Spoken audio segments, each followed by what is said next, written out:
রাসূল সাল্লাল্লাহু আলাইহি ওয়াসাল্লাম বলেছেন 7 শ্রেণীর মানুষ বিচারের মাঠে বিশেষ ছায়াতলে থাকবে। তার এক শ্রেণীর মানুষ ন্যায়পরায়ণ নেতা। যে যাই বুঝুক, মাথায় হাত দিয়ে এটাই বলছিলাম, যে যা বুঝুক যে যা বলুক, আমি ওটা মাথায় নিয়ে আসিনি কে কি বলবে। যারা যা বলছে সব কথার একদিন বিচার হবে। মা ইয়ালফিজু মিন কওলিন ইল্লা লাদাইহি রাকিবুন আতীদ। মুখ দিয়ে যেটা বের হচ্ছে সেটা লেখা হচ্ছে, মুখ দিয়ে যেটা বের হচ্ছে সেটা লেখা হচ্ছে, এবং সেটার বিচার হবে শক্তভাবে। ফেসবুক হাইকোর্টও নয়, জজ কোর্টও নয়, ফেসবুক সুপ্রিম কোর্টও নয়। যারা ব্যবহার করছে তাদের বুদ্ধির অভাব। রাসূল সাল্লাল্লাহু আলাইহি সাল্লাম বললেন সবচেয়ে বুদ্ধিমানকে, জিজ্ঞাসা করা হলো সবচেয়ে বুদ্ধিমানকে, তখন রাসূল সাল্লাল্লাহু আলাইহি সাল্লাম বললেন সবচেয়ে বুদ্ধিমান যে মরণকে স্মরণ করতে পারে। তো ফেসবুক দিয়ে যদি মানুষ বিচার করে নেয় আর যদি মনে করে আমি সবচেয়ে বুদ্ধিমান, তাহলে এটা ভুল হবে। একজন সাংবাদিক আমাদের জামিয়া সালাফে এসে হঠাৎ করে আমার সাথে কথা বলছে, আমি ওই সময় তো ওখানে বসেছিলাম। তখন বলছে অতীতের একটা ঘটনা। তো আমি বলছি যে রুজির আর কোনো পথ নেই, এ দিয়ে রুজি করেন কেন? প্রয়োজনে চকলেট বিক্রি করে খেতে হবে, এ দিয়ে রুজি করতে হবে না। প্রয়োজনে ভিক্ষা করতে হবে, এ দিয়ে রুজি করতে হবে না কেন?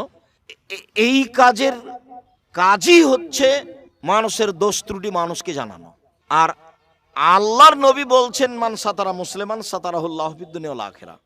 কোন মানুষ যদি মানুষের দোষ ত্রুটি ঢেকে রাখে, আল্লাহ তার দোষ ত্রুটি ইহকালও ঢাকবেন, পরকালও ঢাকবেন।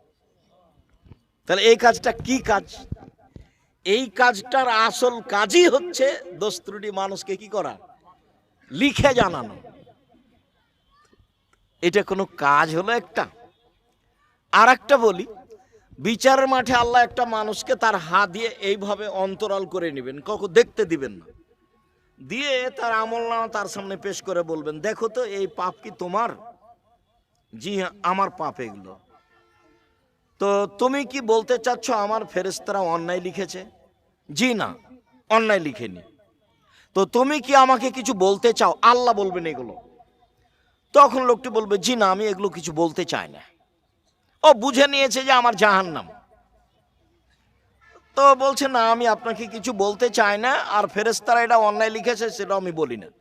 তখন আল্লাহ বলবেন এই দেখো তুমি মানুষ হয়ে দুনিয়াতে মানুষের পাপ ঢেকে রেখেছিলে, আমি আল্লাহ বিচারের মাঠে তোমার পাপ ঢেকে রাখতে পারি না, যাও তোমার বিচার হবে না, জান্নাত চলে যাও।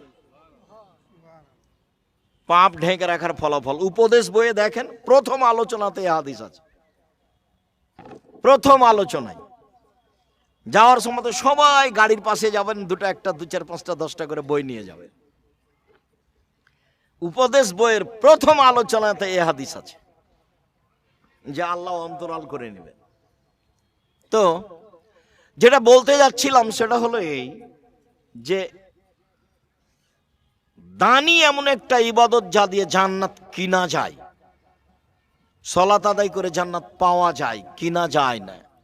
হজ করে জান্নাত পাওয়া যায়, জান্নাত কিনা যায় না। সিয়াম পালন করে জান্নাত পাওয়া যায়, জান্নাত কিনা যায় না। যাকাত দিয়ে জান্নাত পাওয়া যায়, জান্নাত কিনা যায় না। তাসবিহ তাহলিল জিকির আজকার করে কোরআন তেলাওয়াত করে জান্নাত পাওয়া যায়, জান্নাত কিনা যায় না। জান্নাত কিনার একটাই মাধ্যম হচ্ছে দান। আল্লাহ তাআলা বলছেন পৃথিবীর মানুষ আমি তোমাদের জানের এবং মালের বিনিময়ে জান্নাত বিক্রি করে দিলাম। জানের মানে জেহাদে, আর মালের মানে দান। তোমাদের জানের এবং মালের বিনিময়ে আমি কি করলাম? জান্নাত বিক্রি করে দিলাম। তো রমজান মাসকে মূল্যায়ন করো। তো প্রথম জরুরি কাজ নিয়মিত সিয়াম থাকতে হবে, সাহারি ইফতার সহকারে।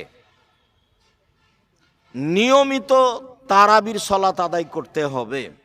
একাই পড়েন সবচেয়ে ভালো, নির্জনে পড়বেন 8 রাকাত সালাত লম্বা সময় ধরে, 4 রাকাত পড়বেন মনের মতো। এশার সালাত আদায় করে ঘুমিয়ে যাবেন, 11টা 12টায় 1টায় উঠবেন। এই লম্বা সময় ধরে মন মতো করে সালাত আদায় করবেন। 4 রাকাত আগে পড়বেন। আব্দুর রাজ্জাক সাহেব আমি তো আর হাফেজ না বলে ইখলাস তো সূরা আল মুখস্থ আছে, তো কুল আল্লাহু আহাদ এটা তো আছে, এটা পড়তেই থাকবেন 20-50 পড়ার পরে রুকুতে যাবেন।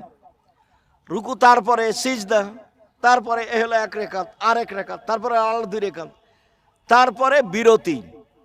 কিছু সময় ধরে কান্নাকাটি, তাসবিহ তাহলিল জিকির আজকার, হাত তুলে দোয়া, নির্জনে থাকবেন, কেউ থাকবে না, হাত তুলে দোয়া করবেন কান্নার ভাব নিয়ে।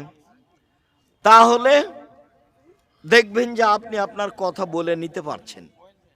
আর আল্লাহ বলছেন যে, আল্লাহ রাসূল বলছেন যে চায় তার উপরে আল্লাহ সন্তুষ্ট হন, আর যে চায় না তার উপরে আল্লাহ অসন্তুষ্ট হন।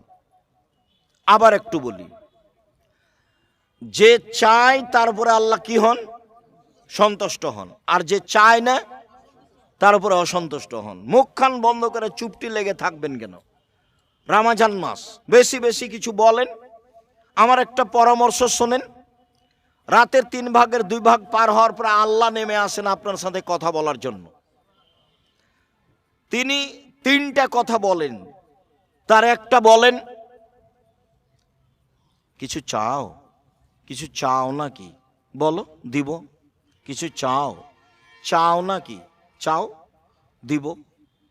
2, কিছু বলতে চাও আমাকে? বলো, আমি তোমার কথা শুনবো। কিছু বলতে চাও আমাকে? বলো, আমি তোমার কথা শুনবো। 3, ক্ষমা চাও? চাও, ক্ষমা করে দিব। ক্ষমা চাও? চাও, ক্ষমা করে দিব। সকাল পর্যন্ত, ফজর আজান পর্যন্ত আল্লাহ বলতে থাকেন, আর আমি ঘুমিয়ে থাকি। এটা মানালো? এটা হলো? আল্লাহ নেমে এসেছেন সপ্তম আকাশ থেকে আমার সাথে কথা বলার জন্য, আর আমি ঘুমিয়ে থাকি। এটা হলো না। এলাকার যত ভোর রাত্রে মাইকিং, চিল্লাচিল্লি, গান বাজনা, আর 3 মিনিট আছে, 5 মিনিট আছে, সব বন্ধ করতে হবে যে কোনো মূল্যে। এগুলো সব শয়তানি, হারাম, নাজায়েজ। এগুলো তো শেষ রাতে আল্লাহকে ডাকার সময়। আর মাইকের চিল্লাচিল্লিতে আমি ডাকতে পারি না, বলতে পারি না। কি যে বুঝায় ফিতনাবাজ! শরীয়ত বুঝে, ওর বাবা বুঝে। ফিতনাবাজ ও কি দেখাতে চায়? আর 4 মিনিট আছে সাহারির সময়। কে বলেছে 4 মিনিট আছে সাহারির সময়? আর আল্লাহ রাসূল বলছে আজান চলছে, খাও। খাওয়ার রেডি আছে, আজান হয়ে গেছে, খাওয়ার সামনে খেতে থাকো। তো উনি যে বললেন যে বন্ধ, খাওয়া নিষেধ। ধর্ম কি কারো পৈতৃক সম্পত্তি নাকি? চিল্লাচিল্লি, সর্ব ধরনের চিল্লাচিল্লি হারাম, নাজায়েজ। শায়রিন বাজানো যত আছে সব হারাম। একটাই পথ, আজান। হবে না হয় হবে না। 20-30 বছর আগে আমাদের মা চাচিরা সিয়াম থাকতো না? ভোর রাতে উঠে তারা দেখে হিসাব করতে, এখন রাতের কতখানি আছে, সেই হিসাবে সিয়াম থাকতে হবে, সেই হিসাবে রাতকে মূল্যায়ন করতে হবে। একাই তারাবি পড়ে রাতকে মূল্যায়ন করেন, জরুরি অনুরোধ। তাসবিহ তাহলিল জিকির আজকার করে, কোরআন তেলাওয়াত করে রমজানকে মূল্যায়ন করুন। দান করে রমজানকে মূল্যায়ন করুন।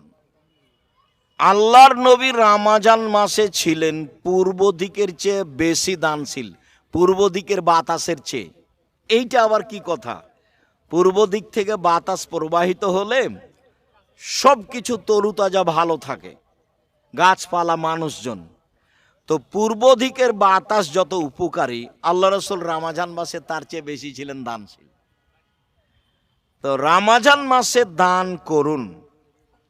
দানে বালা মুসিবত দূর হয়, দানে পাপ মিটে যায়, দানে কবরের শাস্তি বন্ধ হয়, দান দলিল হিসাবে আসবে, দানে আল্লাহর অসন্তুষ্টি দূর হয়, দান বিচারের মাসে ছায়া হিসাবে আসবে বিচারের মাঠে। মর্মে আপনাদেরকে এই শিরক মুক্ত, বিদাত মুক্ত, দল মুক্ত, সংগঠন মুক্ত, হিংসা মুক্ত জামিয়া সালাফিয়ায় দান করার জন্য আন্তরিকভাবে অনুরোধ জানাচ্ছি।